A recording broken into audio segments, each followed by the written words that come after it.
Money, for all the power we assign to it, is strangely lifeless on its own. It has no pulse, no intention, no inherent direction. A stack of bills in an empty room does nothing. Numbers in a dormant bank account create no movement. Money, in its purest form, is inert. It is actually waiting. It only becomes animated when it intersects with human life.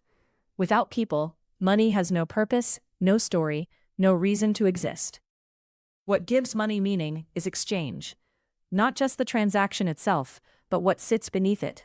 Time, effort, creativity, skill, attention, care. When someone is paid, they are not being rewarded for the paper or digits. They are being acknowledged for the value they've contributed. A teacher shaping minds, a builder constructing a home, an artist stirring emotion.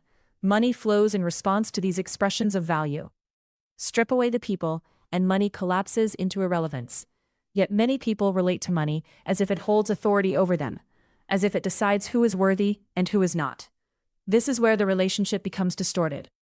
When money is seen as scarce, controlling, or reserved for the fortunate few, it begins to take on a false identity, almost like a gatekeeper.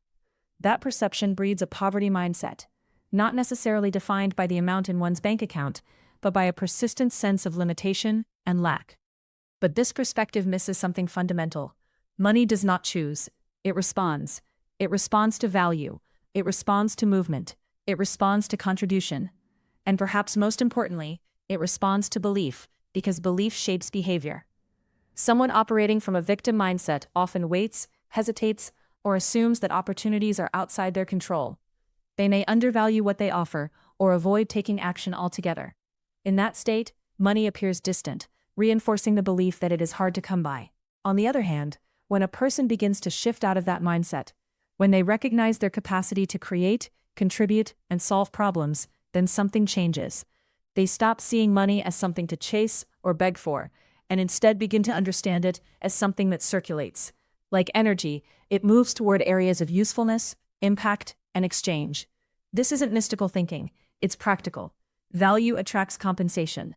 Consistent contribution builds momentum. Changing your relationship with money, then, is less about the money itself and more about how you see your role in relation to it. Are you passive, waiting for it to arrive? Or are you actively engaging with the world, offering something that matters? Are you focused on what's missing or on what you can create? Money needs people to give it direction. It needs hands to earn it, minds to allocate it, and hearts to decide what it's ultimately used for. In that sense, you are not at the mercy of money. It is dependent on human action to exist in any meaningful way. That realization is grounding. It shifts the power dynamic. Money is no longer something to fear or idolize, but something to understand and work with.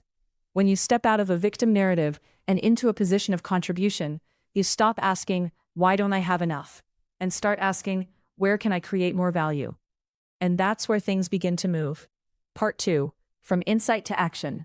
Exercises for leaving the victim mindset behind, once and for all. Understanding that money responds to you, rather than rules over you, is a shift in perspective. But perspective alone doesn't pay the bills.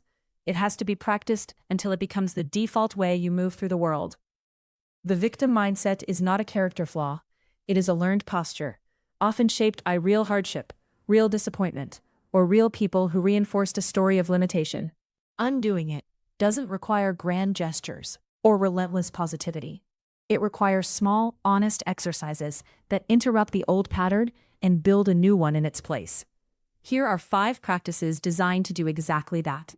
We aren't pretending life is easier than it is, but we need to get clear on the process. Exercise 1. The value audit. This is about reclaiming what you already offer. Most people operating from a victim mindset have severely underestimated themselves. Not out of humility, but simply out of habit. Set aside 20 minutes and write down every skill, experience, or quality you possess that has ever helped another person. Include the obvious ones, and especially the dismissed ones, like the ability to listen without judgment, to fix things others give up on, to explain something clearly, to show up reliably. Don't filter for what feels impressive, but filter for what is genuinely useful. Then ask yourself, who needs this, and where can I connect with them? This is not a job application exercise. It is a recalibration. The victim mindset often operates on the assumption that one has little to offer. The value audit proves otherwise. Seeing it on paper, in your own handwriting, is where it is harder to dismiss. Exercise 2 is called the contribution journal. This helps to rewire the evidence that your brain collects. The mind under a victim mindset has developed a habit of tracking what goes wrong, what falls short, and what others have that you don't. It is keeping a ledger of experiences, but only the losses. For 2 weeks, end each day by writing down one concrete way you added value to your day or situation. It does not need to be financially on topic or based on an extravagant idea. It could be a conversation that added clarity, or a problem you solved that nobody noticed, or even a task you completed with more care than was required. The purpose is neurological as much as philosophical. The brain strengthens whatever it practices. When you begin consistently noticing your own contributions, you stop experiencing yourself as someone things happen to, and start recognizing yourself as someone who affects things. This realization changes how you approach opportunity. Exercise 3 is called the smallest possible action. Breaking the paralysis loop. One of the most reliable features of the victim mindset is inaction dressed up as powerlessness.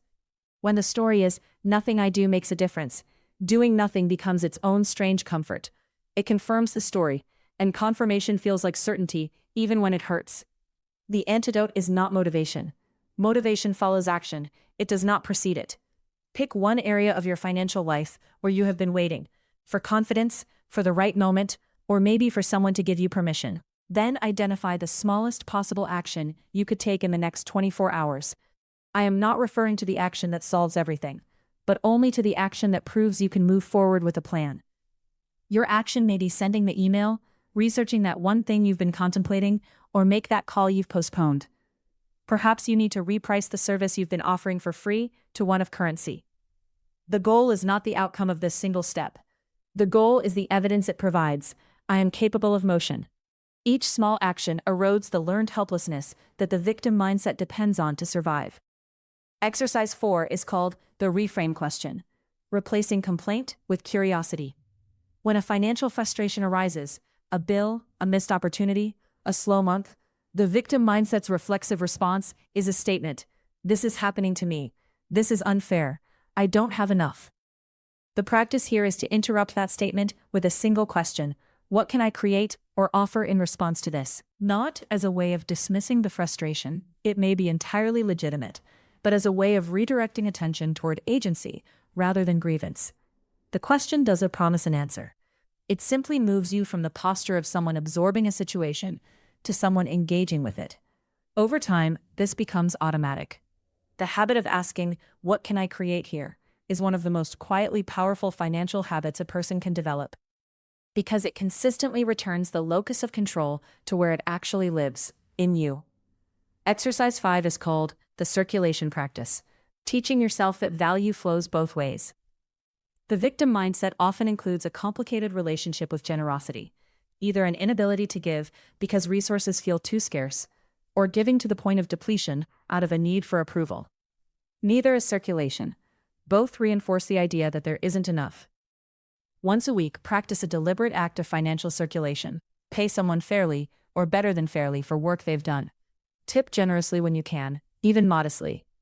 Buy something from a small creator whose work you admire. Recommend someone's service to another person who needs it. These acts are not about wealth.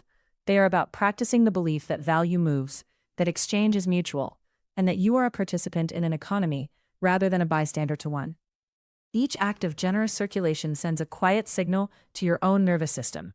There is enough to give, and giving is not loss. I would like to make a final note on patience before ending this video. None of these exercises produce instant results. They are not meant to. The victim mindset was built slowly, layer by layer, through repeated experiences and reinforced beliefs. Dismantling it works the same way, through repetition, through small consistent choices that accumulate into a different way of seeing. What you are practicing, ultimately, is not financial strategy. You are practicing a new identity, that of someone who contributes, who moves, who creates value and trusts that the world, imperfect as it is, tends to respond to that. Money will follow the person you are becoming. Unsure of where to go next? You don't need more money, you need a new plan. Start today. Inside Transform Your Financial Destiny. This course is waiting for you. The link is in the description.